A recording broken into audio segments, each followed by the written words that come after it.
안녕하십니까. 김현욱 아나운서 인사드립니다. 11월 30일 수요일 경북매일 헤드라인 뉴스를 전해드립니다. 첫 번째 소식부터 출발합니다.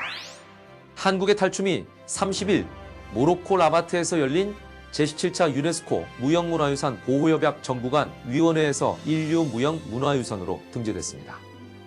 이로써 한국은 2020년 연등의 등재에 이어 올해 한국의 탈춤까지 총 22개 종목의 인류 무형문화유산을 보유하게 됐습니다. 특히 하회 별신구 탈놀이가 유네스코 인류무형 문화유산으로 등재되면서 안동은 화훼마을 등 유네스코 세계유산과 유네스코 세계기록유산과 함께 유네스코 지정유산 3대 카테고리를 모두 석권한 최초의 지자체가 됐습니다. 포항의 한 주택가에 주차돼 있던 전기 3륜차에서 화재가 발생했습니다. 지난 29일 오전 6시 57분쯤 포항시 남구 송도동의 한 주택에 세워져 있던 전기 3륜차에서 불이 났습니다. 이 불로 오토바이가 전소되고 오토바이 소유자의 주택대문 일부가 소손되는 등 소방서추산 약 447만 원의 재산 피해가 발생했습니다. 경찰과 소방당국은 오토바이 배터리 열폭주로 인한 화재로 추정하고 있습니다. 경상북도가 전국 최초로 공공배달앱 먹개비와 대구로를 통한 농산물 유통 플랫폼을 구축해 운영합니다. 지난 6월부터 지역 공공배달앱 먹개비 대구로와 연계한 시스템을 구축하고 가맹점 2,000곳 이상인 포항과 구미 지역 농산물의 주 소비처인 대구를 대상으로 시범 운영에 들어갔습니다. 경주 엑스포 대공원의 브랜드 공연으로 한 축을 담당하던 국립정동극장이 태양의 꽃을 마지막으로 경주 상설 공연을 마감했습니다. 정동극장의 경주 상설 공연은 지난 2011년 7월 신국의 땅으로 첫 브랜드 공연을 시작한 이후 지난달 27일 태양의 꽃 올해 마지막 공연을 끝으로 12년 만에 막을 내렸습니다. 경주 상설 공연은 지난 12년 동안 수준 높은 작품으로 40만 명의 관람객을 동원하며 지역 공연 예술을 이끌어왔습니다.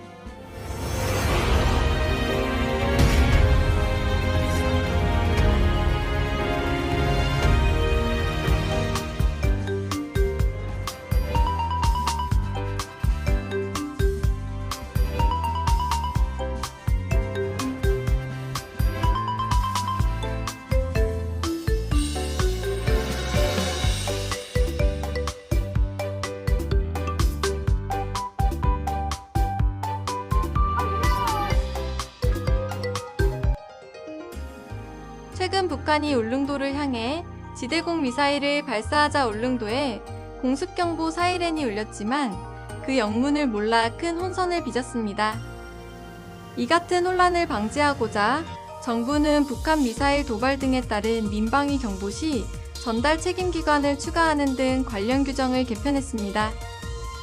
개정안은 민방위 경보 전달 책임이 있는 주요 기관에 교육부, 환경부, 소방청, 인터넷 멀티미디어 방송제공사업자 등 방송사업자 160개와 서울교통공사, 지하철 9호선 등 12개 기관 등을 추가하고 관련 경보, 전달 요령을 변경했습니다. 행안부는 이번 규정 개정 외에도 울릉도 공습경보 당시 문제점을 반영한 개선안을 마련할 예정입니다. 대구에서 말다툼을 하던 중 흉기를 휘둘러 지인의 아들을 숨지게 한 40대 남성이 경찰에 붙잡혔습니다. A씨는 지난 28일 중국 국적의 30대 여성 B씨와 말다툼을 하던 중에 B씨와 8살 아들 시군에게 흉기를 휘둘러 시군을 숨지게 한 혐의를 받고 있습니다. A씨는 범행 후 음독하는 등 극단적인 선택을 시도한 후 병원으로 옮겨져 치료를 받고 있습니다.